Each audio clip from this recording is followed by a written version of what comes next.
Class is now in session. I'm Professor Hockey, and today we'll be discussing the fourth quarter grades for the San Jose Sharks. The fourth quarter did not treat the Sharks particularly well. As we know, San Jose has been bad all season long. That is not a secret to anybody. But over this last 19 games, which is what I'm taking as the fourth quarter, they were particularly bad. They were en route to locking down the last place spot in the league, which they would actually end up doing. But because of that, the Sharks would only win 3 of those 19 games, even worse than their usual performance, which could perhaps lead to some of these players having worst quarters than they may have had in the past, but not necessarily true for every single player. Let us start off immediately with Henry Thrun, who had an extremely erratic final quarter of this season. There were some games where Thrun looked like a bona fide top 4 defenseman in the NHL, making the correct choices, jumping up aggressively, crisp passes out of the zone, just doing some really good things and being far and away the Sharks' best defenseman in those particular games. On the other hand, there were so many more over this stretch of 19 games in which Henry Thrun was one of the worst defensemen for the San Jose Sharks, where his defensive positioning, which has usually been a strength for him, came into question. His offensive aggressiveness was way too far over the line, and his passes were much less crisp, or at least they were still kind of crisp, but instead going to the opposing team instead of being passed to his own teammates. And so as such, Thrun, who had a pretty strong third quarter due to the time before the All-Star break, his grade will actually drop from B- to C- here to end the season. When it comes to Kyle Burroughs, sort of similar to Henry Thrun, where there were a few really good games during this past stretch, but a lot of really, really bad ones as well. The major difference, of course, being that Burroughs does not have the high highs of Henry Thrun, nor, of course, the low lows of Thrun, but it kind of does remain the same, where the bad outweighed the good, at least by a bit, and as such, his grade will drop slightly from last quarter to a C-.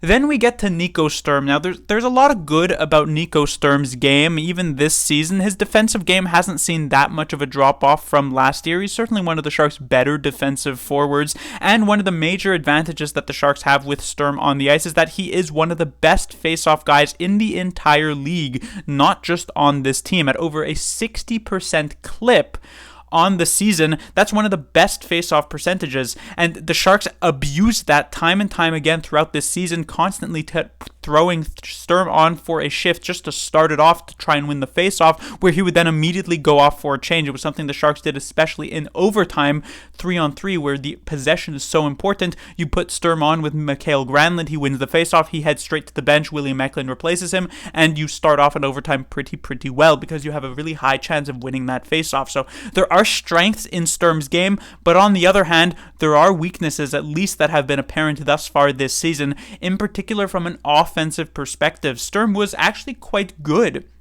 with the Sharks last year, a career high in goals for him, but he has not managed to keep that up into this year. Sturm is good enough, has the skill to be able to drive a line that is like a third or fourth line in the NHL, but for whatever reason it did not work out. And even when he was given the proper offensive support on his line, where he was played with players like Thomas Bordeleau and the likes, he always felt as though he was much more of a passenger or the weakest link from an offensive perspective when in those situations. The fact that he only managed 2 assists over these last 19 games is not a very good look. So the positives, the negatives, they end up kind of clashing against each other to end up with the average grade of a C.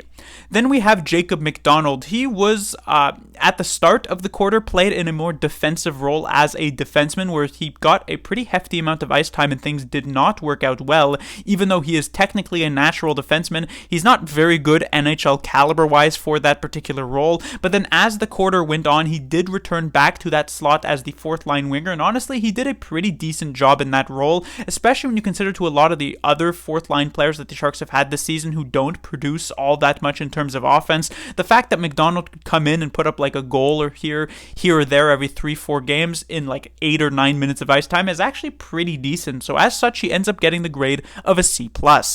Then we move on to Klim Kostin, picked up at the deadline from the Detroit Red Wings. His first few games were not enough to get him reviewed in the third quarter, but he has certainly played enough games in the fourth quarter to get a review.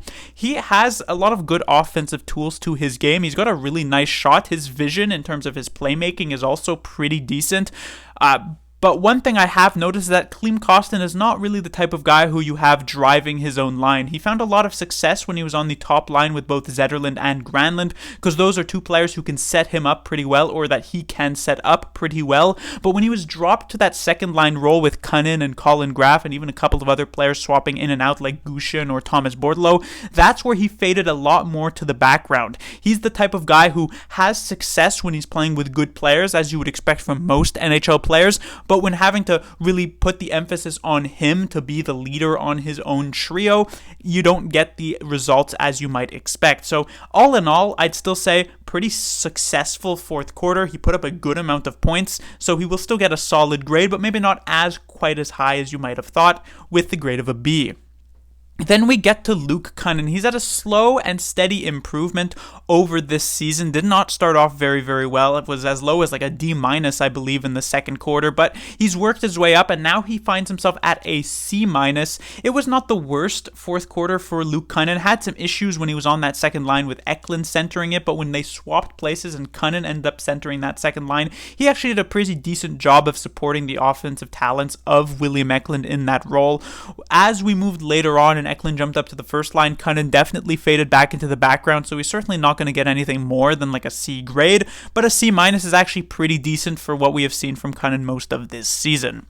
Then we move on to Thomas Bordeleau. Was called up here at the beginning of this fourth quarter and played pretty much every game since then, and he's been having a lot of success with the San Jose Sharks. The offense hasn't necessarily followed it that much, still had a decent amount of points, but not quite at the level of a Zetterlund or a Granlund, which is to be expected somewhat, considering Bordeleau mostly found himself either on the second or the third line. But one of the great things about Bordeleau is that he was doing a lot of the proper moves in the offensive and defensive zone. He was playing a proper 200-foot game that will eventually lead to goals when the Sharks actually just get generally better as a skilled team. It felt as though he was doing a lot of the correct things to manage to maintain an NHL spot, and clearly David Quinn and the coaching staff agreed with me in that regard, because Bordeleau did not get a single healthy scratch game at any point, at least once he got fully established here in the NHL after that call-up. So a great stint of games. Obviously, you would have liked to see slightly more offense. I think Bordeleau was actually a bit snake-bitten through this time, but still gets a B+.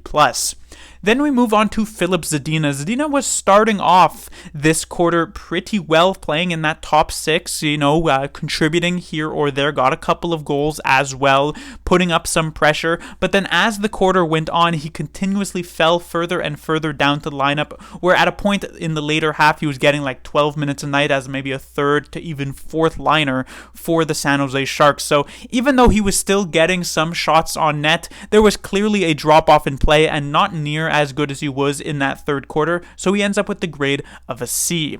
Then we get to Fabian Zetterlund. Zetterlund has had an all-around successful season for the San Jose Sharks, and the fourth quarter is no different in that regard. Zetterlund is the type of player who's kind of having to fill some pretty big shoes as a first liner for the San Jose Sharks, which means, considering he's playing with Mikael Granlund, who the Sharks view as their best defensive forward, he does frequently find himself on the ice against the likes of the Connor McDavids of the world or the Nikita Kucherovs of the world, which is very, very difficult for a player who would find a much better home, much more comfortably on a second line or perhaps even a third line on a really, really good team. And yet Zetterlund certainly did his best in that regard, put up a hefty amount of points, I believe 14 points over the 19-game stretch of this quarter, which is quite successful, which includes, I believe, 8 goals over that time as the Sharks' leading goal scorer for the season. And so while he was never really quite at the level of a couple of his line mates like Granlund or near the end of the season like William Eklund, he still did some pretty good things and much highly outperformed the expectations set for him at the beginning of the season. So he does get the grade of a B+, a slight improvement over last quarter. Then we get to Ryan Carpenter. Now, he's usually a player who's relatively difficult to evaluate, plays fourth line, gets like less than 10 minutes of ice time per night. But one of the major things when you're doing exactly that as a fourth liner is that you don't necessarily need to contribute a ton, but you also have to make sure that the players you are against on the ice aren't contributing for their team either. And Carpenter did not that at all. He had only a single goal over this fourth quarter, but if that comes with strong defensive play, that doesn't matter. But the fact is that it didn't. Carpenter was a minus 16 over the entirety of this season. But if we just look at the games played in this fourth quarter, minus 11 over that stretch of time, which means this was one of his worst quarters from a defensive standpoint, outscored significantly when he was on the ice, which is a cardinal sin for a fourth liner. And as such, he gets the grade of a D. Then we move on to Mackenzie Blackwood, the only goaltender getting reviewed for this fourth quarter. He only played about 10 games or so, which means there were a decent amount of games left for other goalies, but that was a combination of Devin Cooley, Magnus Krona, yada, yada, yada. And so I've sort of selected just Blackwood. He's had a decent quarter, only a singular win during that time, which is obviously something that's going to wane on him, but considering the Sharks only had 3 wins over that stretch, it's not that much of a surprise. Even in a few of the losses, Blackwood performed pretty well, which I guess is a pretty good thing still. It's just that I'm sure Blackwood himself would tell you there were a lot of goals scored over that period of time where he absolutely could have been able to make the save at. There was definitely room for improvement, but on a team as horrible defensively as the San Jose Sharks especially had been in that fourth quarter, the fact that he still had relatively decent numbers, pretty close to a 900 save percentage, is actually a bit of a miracle in itself. And as such, while his grade will fall relatively significantly, only to a still solid B-. And then we move on to Calen Addison. There has been a lot of negative said by myself about Calen Addison throughout this season, and through the fourth quarter that hasn't really changed all that much. While I will say he did have a few decent games during that time, there were a lot that were still quite bad. There was that weird stretch of games where Calen Addison got kicked out multiple times in a row with tons and tons of penalty minutes, which is not a very good look for himself either. And so generally he ends up still staying quite at the pretty bad grade of a D-. Then we move on to Mario Ferraro. He's been extremely average for me throughout this season, where my expectations aren't super high on Ferraro. I think he's a defenseman who's maybe like a fourth defenseman on a good team at best, and yet he's playing as a number 1 guy for the San Jose Sharks, so I've cut him a bit of slack in that regard. He's usually maintained around the grade of a C. Here in this past quarter, I actually think Ferraro was doing a bit better, actually had some decent games here over these last 19, which I will give him credit for. And so as such, while his grade is not going to rise significantly, it does come up to a relatively solid B-. Then we get to Marc-Edouard Vlasic. He had a really strong third quarter just due to that time before the All-Star game where he was completely on fire, kind of looking like old Marc-Edouard Vlasic, at least slightly, not quite at that level, but he has since fallen back off that cliff. He's back to kind of where he was, not quite at the beginning of the season, but relatively close to that, and as such, his grade has dropped significantly, the lowest drop of any player here, with the grade of a C-. Then we get to Mikael Granlund. Points-wise, Granlund had a ton of success, actually over a point per game through this fourth quarter with 20 points in that 19-game stretch. He, in fact, even finished the season for the San Jose Sharks on a 13-game point streak, which is extremely impressive on a team as offensively anemic as San Jose. But I guess what they say is that someone has to do the scoring, and that someone was practically Mikael Granlund each and every time, whether it was on the power play or at even strength. Granlund was given a ton of ice time. Like I said, he was viewed as the Sharks' best defensive forward, which means he was not only getting massive power play time and massive even strength ice time, but also massive shorthanded ice time on top of all of that. So there was a lot put onto Mikael Granlund's plate, and he actually responded pretty well. There were some games definitely where there were some issues defensively. Don't get me wrong, still being played as that top line forward when he's not really built for that against some really good players in the NHL is going to make him struggle, but you cannot discount the amount of points that he actually managed to put up, and he was pretty much single-handedly driving the offense for the San Jose Sharks through much of this fourth quarter, and as such, he gets the grade of an A-.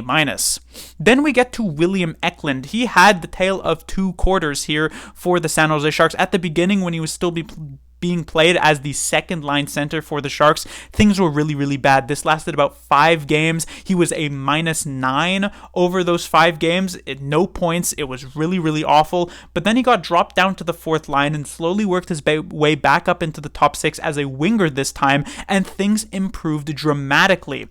if we discount those 5 games that he played as the second line center, he was also technically a point per game with 15 points in 14 games during that stretch. He was also only a -2, which on a team that lost the majority of those 14 games is very impressive, especially since he found himself in the top 6 for a lot of them. So you have to give a lot of credit for William Eklund to being able to bounce back from a rough stretch of games where he was forced into a center position where he is very uncomfortable, as we clearly saw. And so really strong fourth quarter. If we discount that, if we include that, which we do have to, his grade drops slightly, not quite at that Mikael Granlund level, but he gets to a B+. Then we have Jan Rutta. Rutta is a bit of a difficult defenseman to evaluate, kind of in a similar situation as Henry Thrun, where some games he was really, really bad, some games he was actually quite good. I do think the good slightly outweighs the bad, at least in comparison to a player like Henry Thrun, which is why his grade won't match up exactly to it, but it's still not particularly good and still relatively disappointing from a Jan Rutta perspective, a Stanley Cup winning defenseman perspective, so he ends up with the grade of a C. And then finally we get to Justin Bailey, a player who has been played up and down the lineup from pretty much every single position except the first line over this past quarter, and basically Bailey is a fourth liner who was asked a lot of him. I do kind of, in a way, similar to Bordeleau, like the type of effort that he brings, even if it's not necessarily always leading to goals scored for his team when he is on the ice. I think if he actually manages to maintain a consistent fourth line spot instead of being played up and down the lineup for absolutely no reason, he could be a good contributor. But the fact is that he was hurt a bit by his positioning. I will take that into account slightly, but his grade will still end up falling a bit from that third quarter down to a still relatively okay C+. But that will do it for these quarter grades. As I said, this is the final video in the set of grades. First, second, third, fourth quarter all evaluated. We're 82 games into the season. Each player had some up and downs for sure, but the clear-cut best players were obviously floating to the top throughout this season. Class dismissed.